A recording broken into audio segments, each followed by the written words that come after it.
Welcome back. You're watching Republic TV. I'm Nupur Talwar Suri, and now I'm joined by a very special guest who is joining me from the United States. Now, she's part of a research team that have developed and designed splitters for ventilators. Good morning, Shreya. Thank you very much for speaking to us on Republic TV. Good morning. Thank you so much for having me. Right now, Shreya, I've been reading about this device that you have designed. It's essentially, is it not, a device that will allow two patients that are in critical care to share one ventilator? Now, it's of course very appropriately named iSave. Tell us more about this, and how did you come upon this idea? Sure. So last year when COVID hit the United States, physicians had reached out and basically asked for what's the best way to increase short-term capacity of respiratory care devices.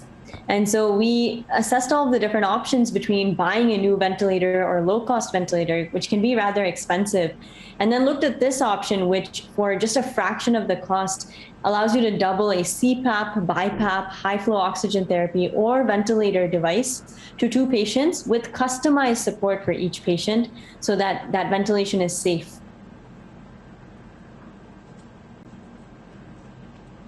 Right, the fact that you mentioned about a split ventilation, there are obviously, problems that come with it because you need, independent control for each patient. So tell us about how did you manage that aspect of it? Yes, that's absolutely right. So if you are to multiplex ventilation, it's very important that each patient receives the right pressures and right volumes for their lung and their respiratory needs. And so in this device, what we have done is involved a set of valves and meters that allow us to tune the ventilation so that each patient is getting exactly how much they should be receiving. We've also designed valves in places such that when one patient is breathing, it is not affecting or contaminating the other patient's breathing stream. And finally, with the digital monitoring component that we have on the front, we're able to monitor how patients improve or deteriorate, look at both of them together and do that in a way that is centralized to reduce the nursing and monitoring burden while increasing the patient safety and efficacy of this type of therapy.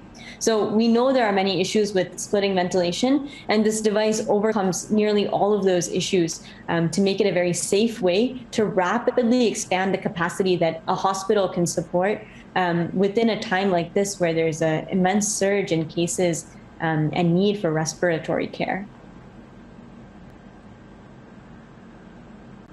Right now, Shreya, how difficult really is it to assemble this device, and what are the costs involved? Because at this moment, at least for countries like India, it's very essential that solutions that are brought about by people like yourself are cost effective. Thanks for asking that question and bringing up this point. The mission of Project Prana and our counterpart in India, in Bangalore Inventor, is to create solutions that allow for equitable and accessible care. And especially within the pandemic, we want to make sure that these solutions are affordable. For nonprofit hospitals, those run by NGOs, trusts, or in the public sector, this device is currently being sold at cost by charitable donations that are subsidizing it at just 65,000 rupees.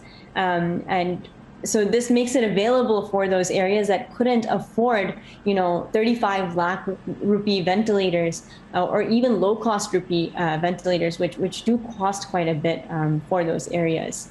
It's a short-term solution and can be, rapidly deployed in less than 5 minutes in line with an existing ventilator. And after this given surge of COVID, it's a great tool to have on the shelf in case another surge comes about, or if there's another emergency scenario in which you have lots of trauma patients or something like that, where you can quickly expand the capacity. Right now, how difficult, essentially, I asked you that earlier as well, is it to disassemble this device? Because, right now, one of the concerns in countries like ours is having trained manpower because, the load is so much on the medical system currently that we don't have the number of trained people that we would ideally like to have, in a situation that is perhaps more normal than the one that we see right now.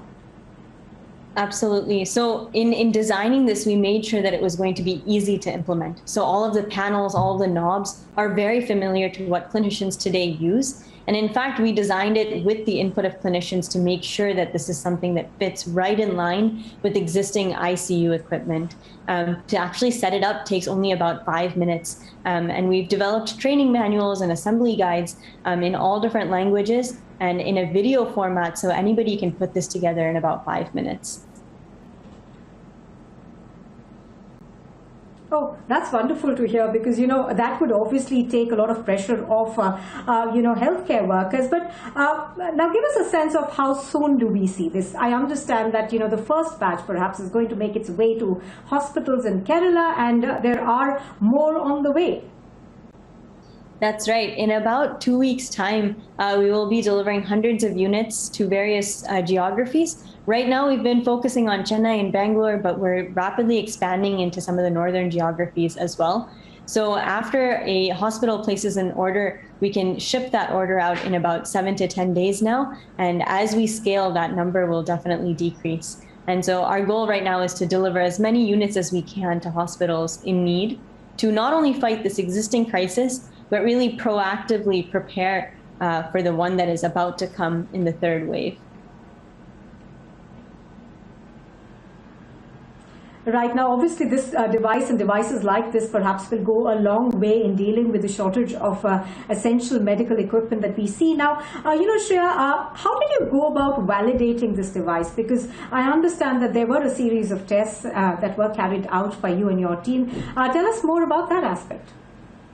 Sure. So we carried out the series of tests required by the FDA to make sure that this can manage patients with different respiratory needs. So say you're ventilating a large patient and a smaller patient, they would require different volumes for their lungs. And so we used a set of simulator lungs to essentially create all of those different scenarios, scenarios in which the tubes would fall out, or perhaps a tube gets clogged, simulating all of those to make sure that this functions appropriately. In addition, we carried out a study on large animals, actually ventilating 2 large animals at the same time on the iSave, and compared that to the quality of their ventilation when each was ventilated on its own ventilator. And what we find is that the iSave does not diminish the quality of care that they're receiving. Their ventilatory parameters, their respiratory parameters remain stable throughout this period. So moving from that, we've started to demo in different hospitals in India to gain more on-the-ground feedback about how clinicians are able to use this and how patients are responding as well. Right, Shreya, thank you very much for speaking to us on Republic TV. And it is people like you and solutions that people like you come up with that's going to help us through this very, very tough time that we are seeing in India currently. Yeah, I really feel for your situation, and I hope it gets better soon. Thank you so much, Nupur, for having us. And if anybody has any questions or would like to receive a unit, please reach out to us at projectprana.org. Thank you so, so much.